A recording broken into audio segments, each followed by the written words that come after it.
Gabby said that would be like about $500 to $600, the 4. You know what I mean? Yeah. I don't know. That's the change they already asked. How much?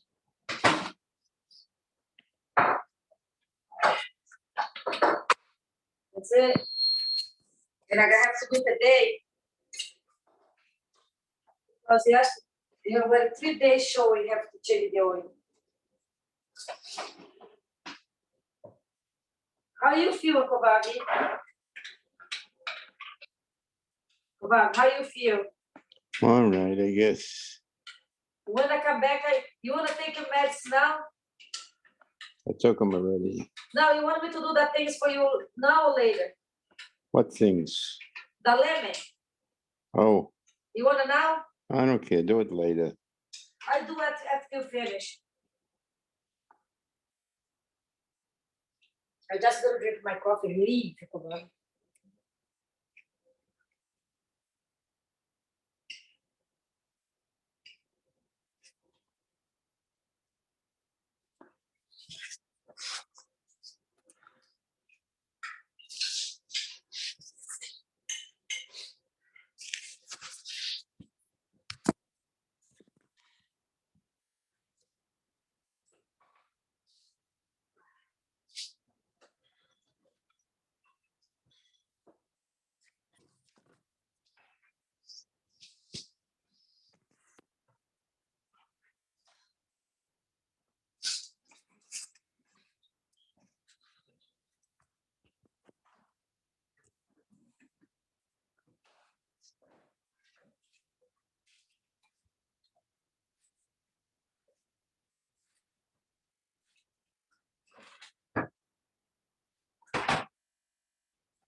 Bob is sleeping. That's so cute, Uncle Bob.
Okay, good morning, Zev. Good morning, Rabbi Green. How are you doing? No, I tested for COVID yesterday and I tested positive. You I tested. called called Dr. Cooperberg and he said to stay home at least until the end of the week because I've already been home for 5 days. Right. So I'll be out for another couple of days. Yeah. Okay, hold on.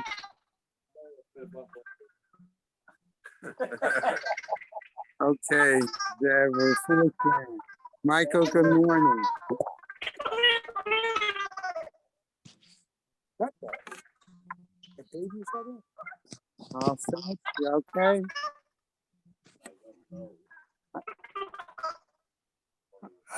Your sound is not good, Michael.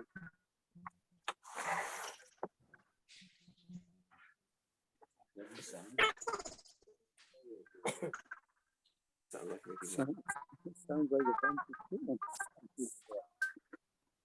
Okay. All right, but I will get started momentarily with our learning sponsors. Let's okay. I have a few today. See you. Learning sponsors, the Year of Learning, Friends of Martha Kurtz, in memory of her great niece, Leah Bracha, Isaac and Evelyn Blachler, in memory of his sister, Chaya Rachel Bas Isser, Friends of Leonie Meiselman, Leah Sabra Bas Chanuch Zunda. 2 months of learning by the Friends of Milton Meller in honor of his second bar mitzvah. A month of learning by Ron and Susan Podolsky in memory of his mother, Fredel Bas Shraga Feivel, Phyllis and Chaim Reese in memory of her father, Pinchas ben Abraham, Rabbi Dr. Yankee and Malki Honig, in memory of his sister Chava Bas Harav Simcha ben Yamin, his brother Tzvi Aaron Zev ben Harav Simcha ben Yamin, his father Harav Simcha ben Yamin ben Harav Yosef Yitzchak, her mother Sosa Bat Koine, Lee Pizer, in memory of her sister Rivka Bas Abra Michal Halevi. Have Week of Learning by Michael and Judy Paretsky, in memory of his brother Avram Ben Gershon. We have today is the 3rd of January. We have a day of learning by Bruce Deutsch, in memory of his mother Ella Bastov Wolf, and by Rabbi Dr. Moshe Kranzler, in memory of his brother Chaim Shmuel Ben Yerachmeel. May Shamas have an aliyah, crank Rafiel Velti Yashir Shematzliah. B'nai Israel a good gebench. Oh, mine. Amen. Okay.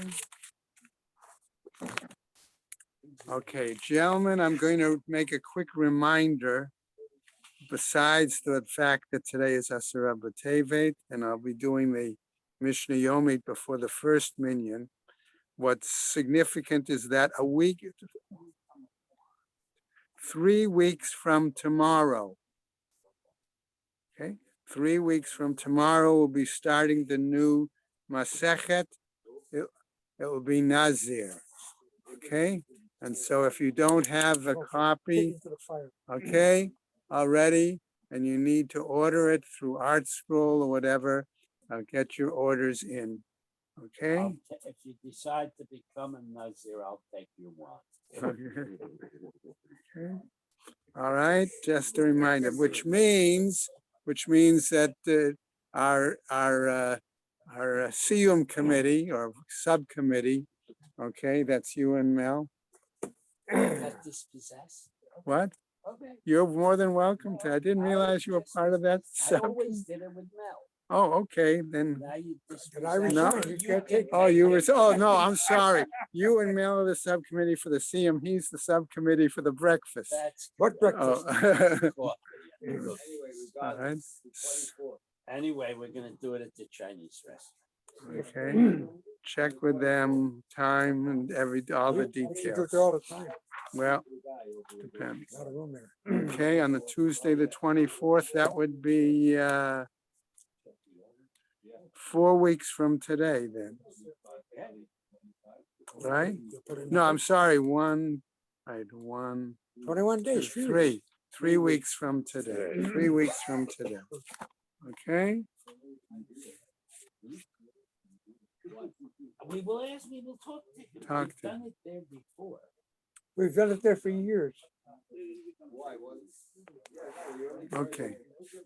Ellie gave us a break. I don't know if these people give you a break or not. Well, you'll see. Talk to them. We'll see.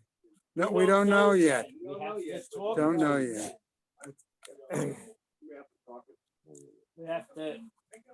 We have to elect a speaker.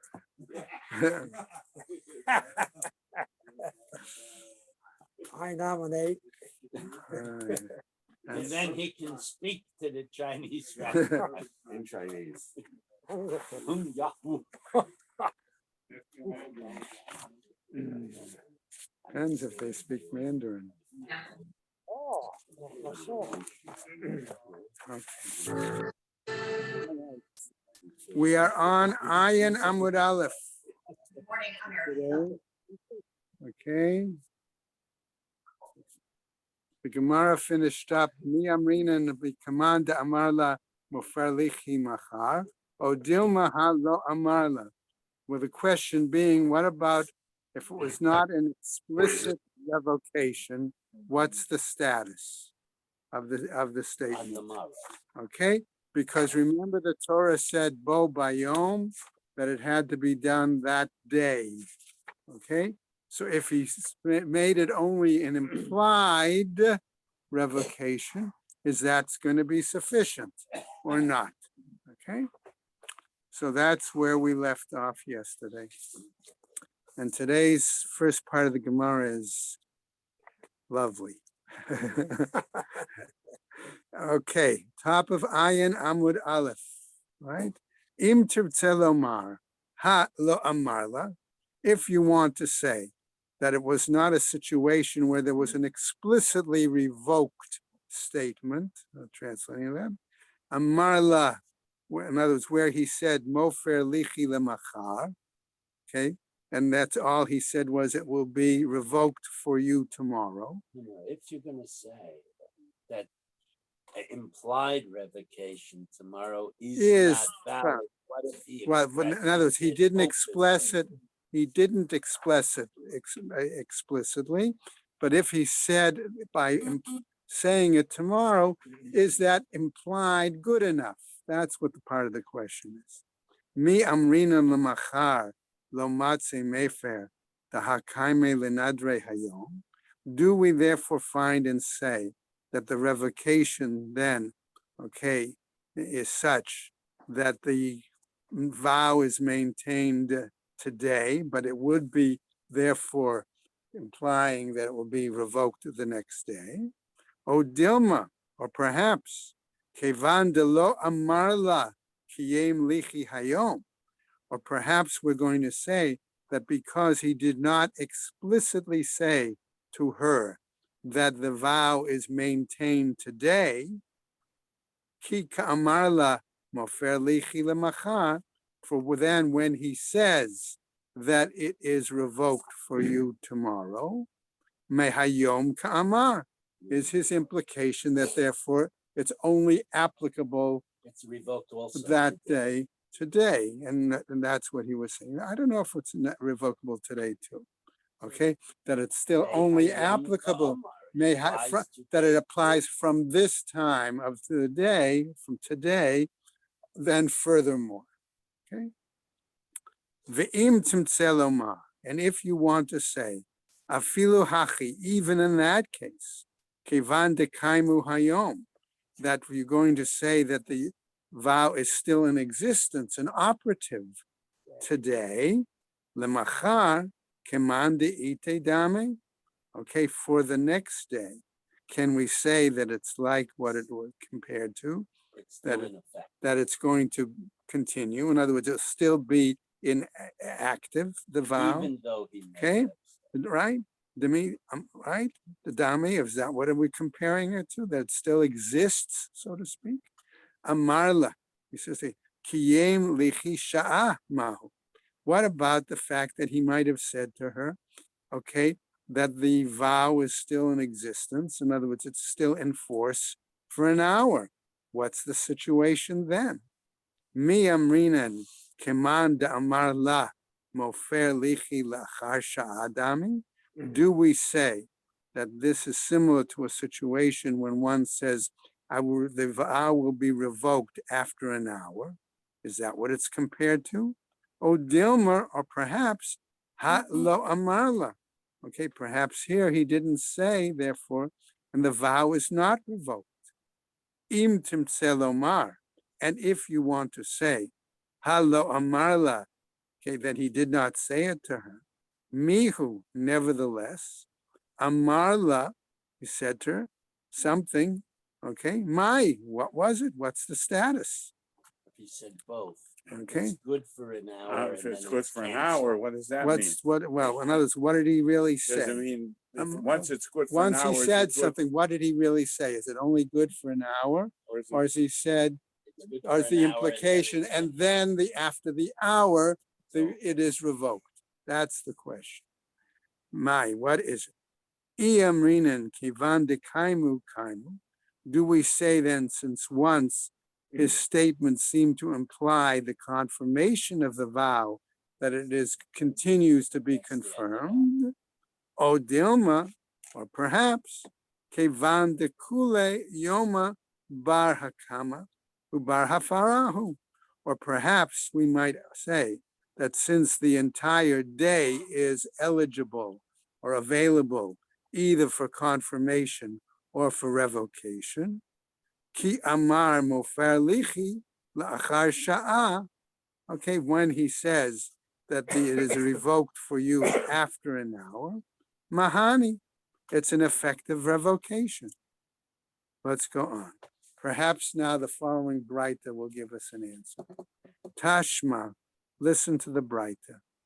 Hareini nizira. The woman, says, I am going to be a nizira. Ushama ba'ala ba'amar. And her husband hears her, and his response is va'ani, and I. Okay, what does that imply? Okay, Says our Braita, Ein Yachol Lahafer.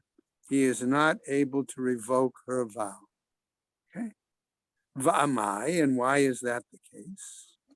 Nema, shall we say then, when he says Va'ani and I, Da'amar, that he's actually saying, Hu al nafshe dahave nazir, that he's saying that he himself will also be a Nazareth, right? Aval hareini nizira dila, but regarding the Nazarethship, so to speak, of her status, Disha'a achat kaima. Maybe he was implying that that's only temporary, that it's only for an hour or so. La'achar sha'a ibai lefer, and that after 1 hour, okay, then I'll come and I will revoke it. Why did he say that? Give her a chance to calm down. In other words, okay, in other words, notice he did not say, and I too will be a Nazarite. Just say, All he says, and I. Okay. So so again, I don't know what it means. it's not an explicit declaration. Okay? And therefore, the Gemara is asking, we don't know for sure whether he is saying indeed that he too is going to be a Nazareth.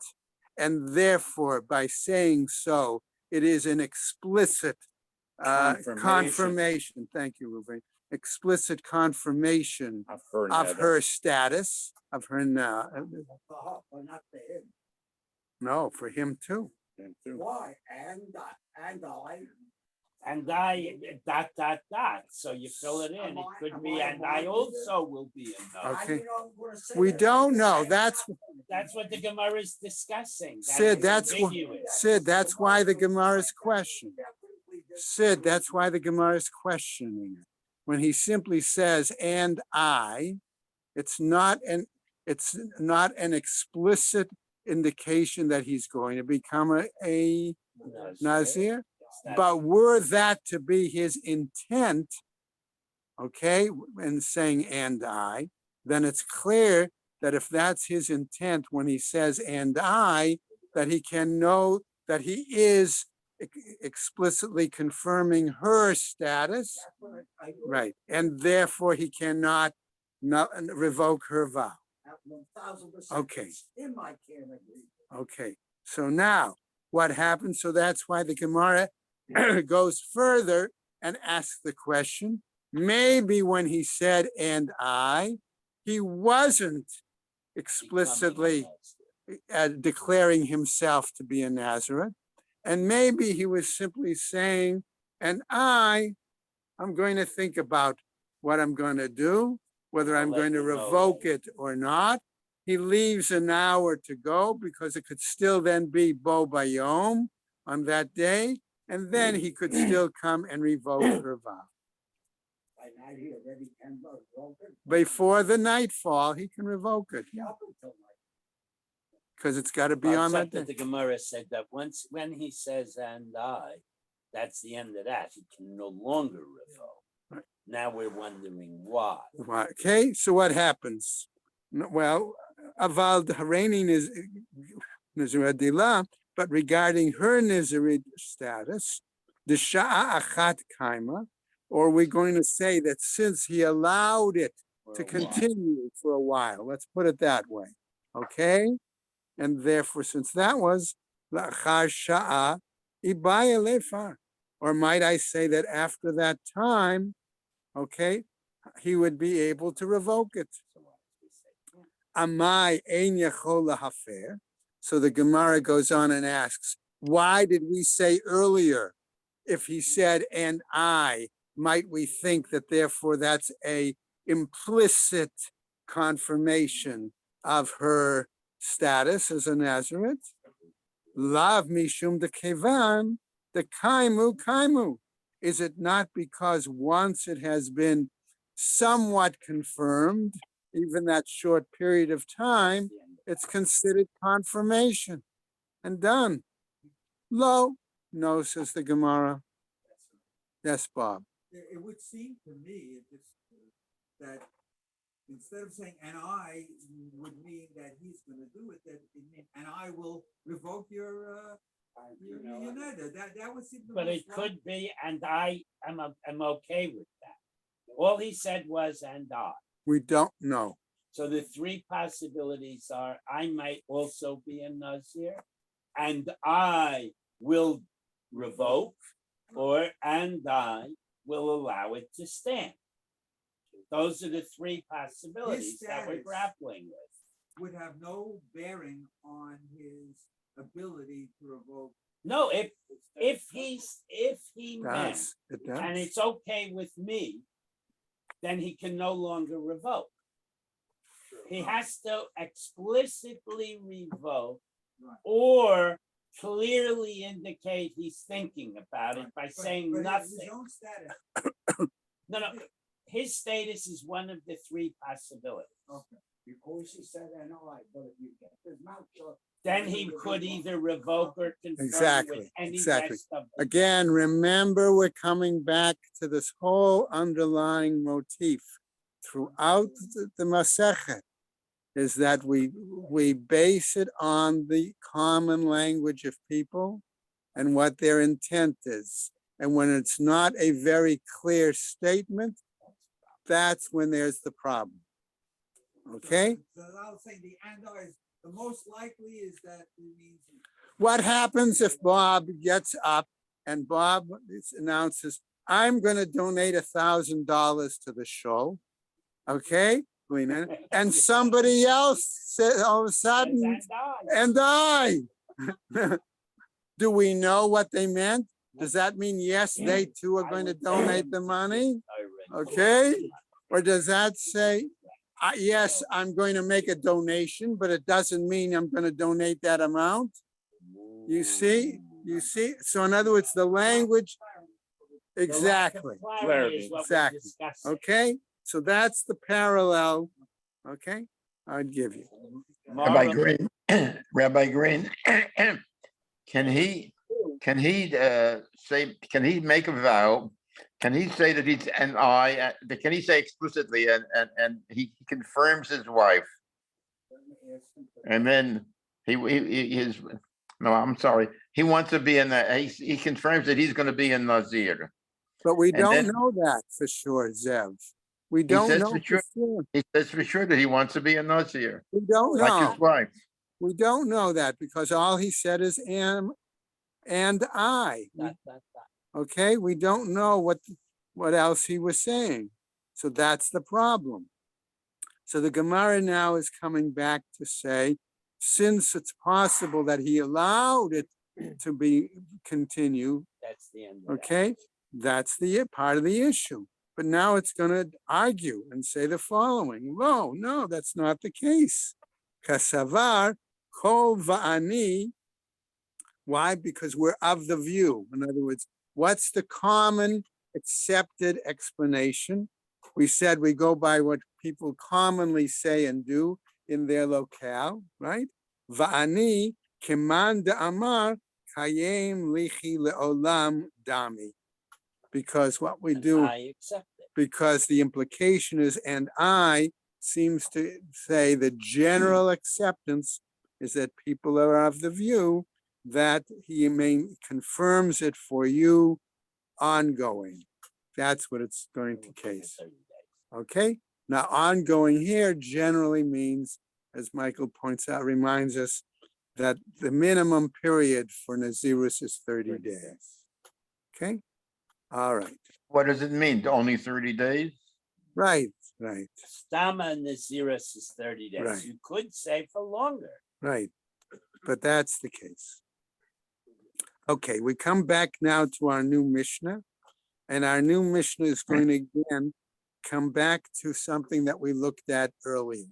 We cited this earlier in a previous Gemara, where we made the information was given to us that when there is dual requirement to nullify or revoke the young woman's vow, by the husband and by the father.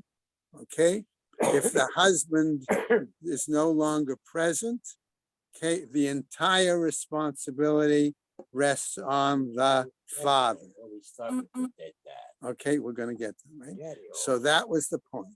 All right. Now so that we had that. That was, remember, that middle issue. Now we pick up with a new Mishnah that tells us, hold on, let's clarify this discussion in more detail. Okay. Matnitin, our Mishnah says, May ta'av. Let's assume that the father was the one who died. Okay. Lo nitrokna reshut labal. There is no transfer of the total responsibility to nullify or revoke her vow to the husband. She's already married. she's an Arusa. She's an Arusa. This comes back to, So I can turn around, I don't want, if I want to marry, I don't want the baggage that's coming with it. You could do that. You could divorce her. What, I didn't say that. no, Before. all he's, I don't want to marry her if she's coming with all this bag. He can annul it that. he No, can, he can't. He can divorce her. if it's an Arusa with Kiddushin, okay, in that situation, for him to break the relationship, he must go through a get. And, okay, okay. What happens further, says our Mishnah, May tabal, if the husband were the one to die, nitrokna reshut la'av, then there is a transfer of the total responsibility to revoke back on the father. Okay. Reshut la'av bazeh. So now our Mishnah tells, Gives us Okay, a general right. rule. Bazeh yafeh koach ha'av mikoach ha'ba'al. In this example, says our Mishnah, the power or strength or the authority of the father is greater than that of the husband. Okay? Bidavar acher, but in another situation, in another case, yafeh koach ha'ba'al mikoach ha'av, that it's possible that the power or authority of the husband is going to be greater than the power or authority of the father. Why? Explains the Mishnah.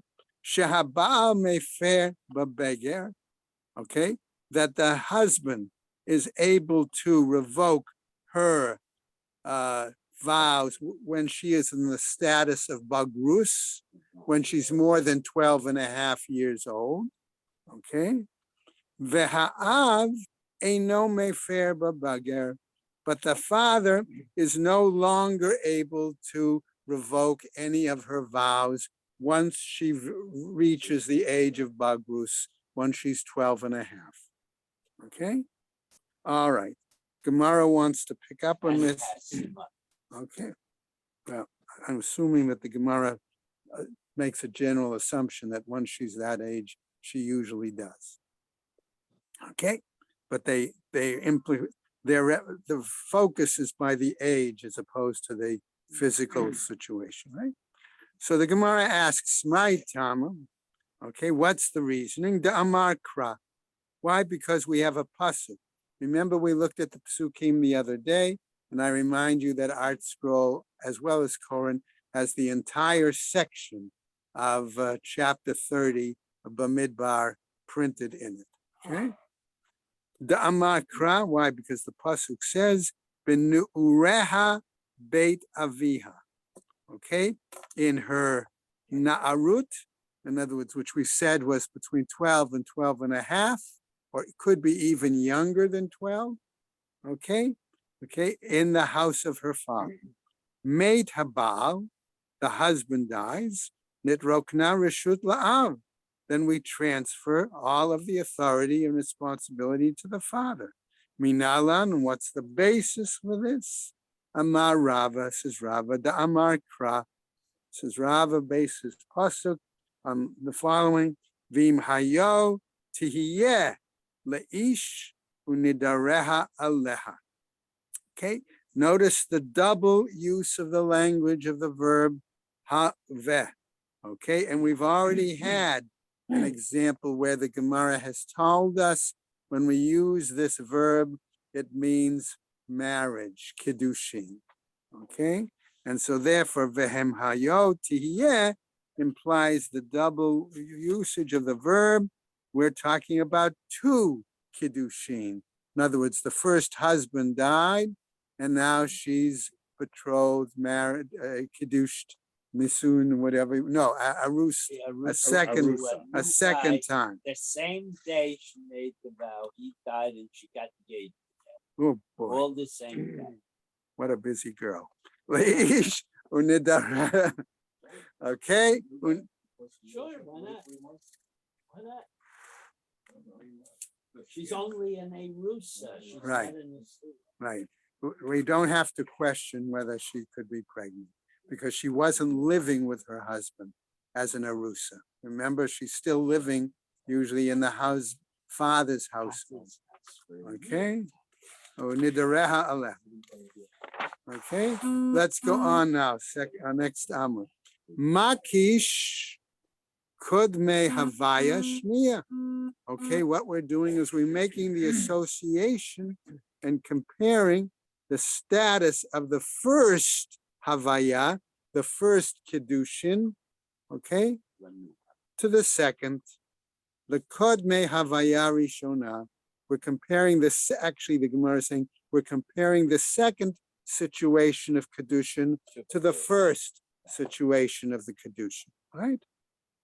Namely, Ma Kodme Havaya Rishona, Av Mefer Lechude, the same way that in regards to the first Kiddushin, prior, while she was still in Arusa, okay, the father then could nullify her vows, okay, by himself, right? Af Kadme Havaya Shniya. So likewise, where she had the first husband, She's widowed. the first husband died, she's now a widow, okay, and she's just an arus to the second guy. No, she's not anything. Oh, she's not, all right, she's not right there. Kadme Havaya Shniya, before the second arusin, Av Mefer Lechude. So there too, the father can nullify her vows on his own. Okay. Right? So otherwise, after the death or divorce of the first husband, the father has the full responsibility for the revocation. Ema, I might say in this case, okay, Hani Mili B'Nedarim, that this maybe applies, okay, to vows. Shelel Nir'u Le'aros, okay, because the husband was not aware, okay, aval midarim shenir'u la'aros. But it maybe but if there was a situation where the husband was aware of the vow before he died, okay, and this had to be before he died, and he didn't okay, lo know matz, okay, maybe in that situation where we hold that they both would have half responsibility, each have half. Lo matze mefer av. Maybe in that case, the father cannot revoke the situation. Is like a flesh. Okay. So the Gemara continues. Ibn Darim shalom nir'u la'aros. If we're talking about vows that where the husband was not aware, right? Ben ureha beit aviha nafka. That we can derive instead, okay, the answer from the fact that our pasuk tells us that during her time of na'arut, even when she's in arusa, she's still living in the house of her father, and therefore we would derive that still that the father could still revoke her vows. Okay. Let's go on now.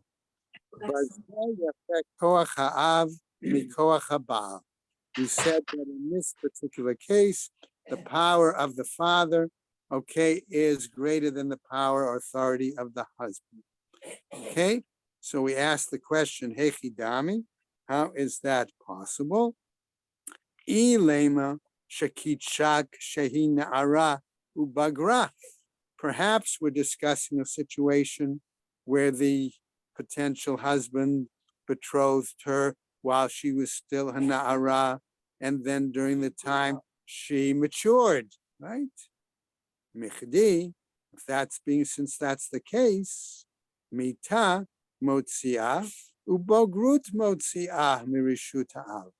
Both the death of the father and her change in status into a more adulthood, okay, removes her from under the domain or responsibility of the father. Okay?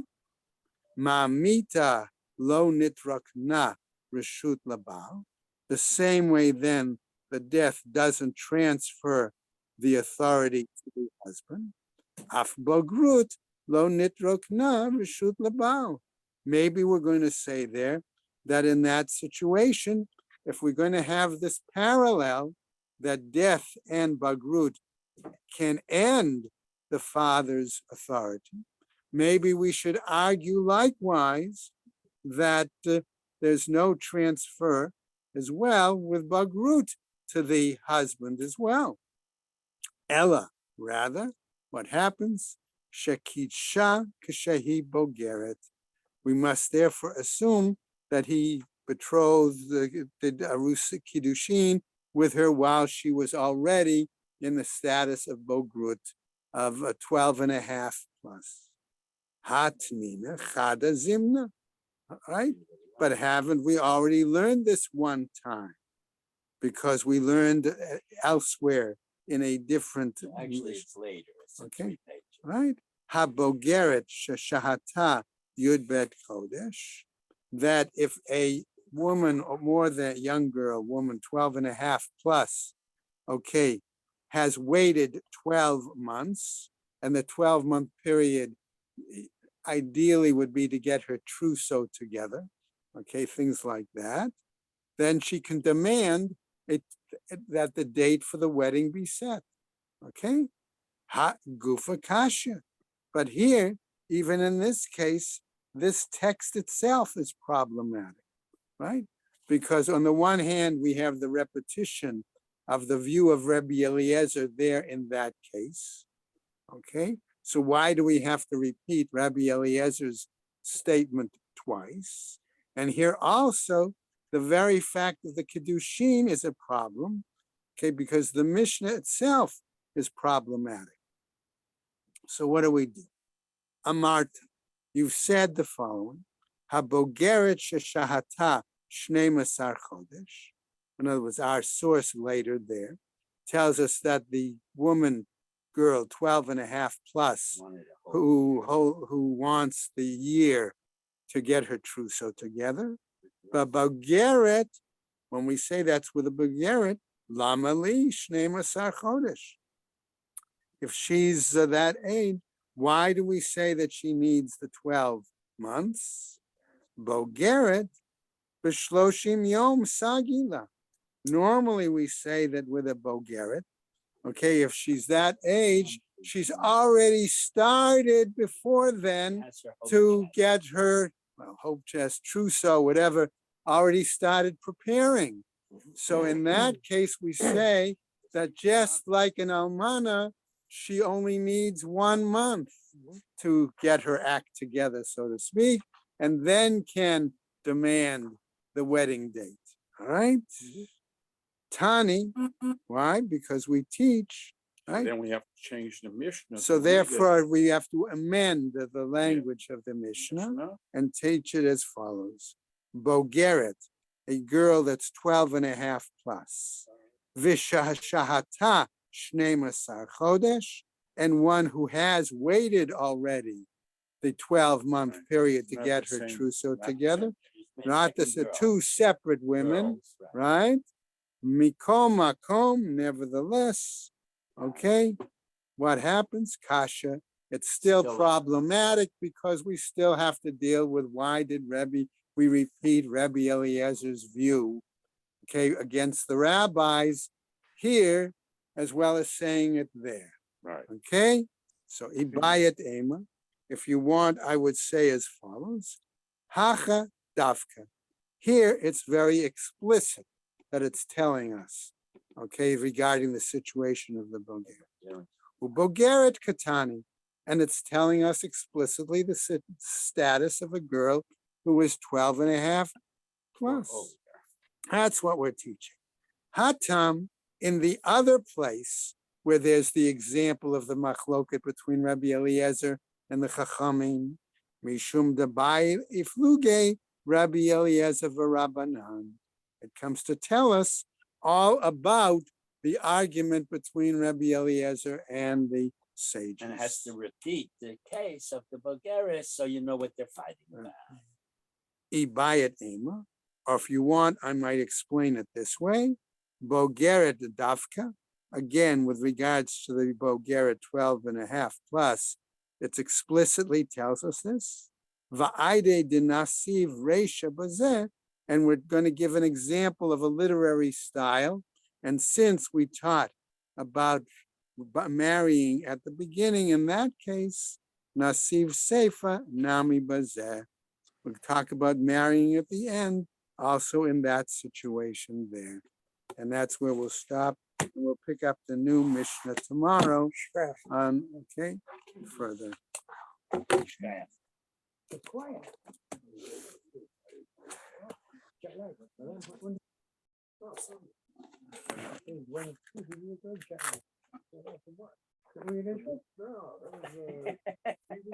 We had this discussion yesterday.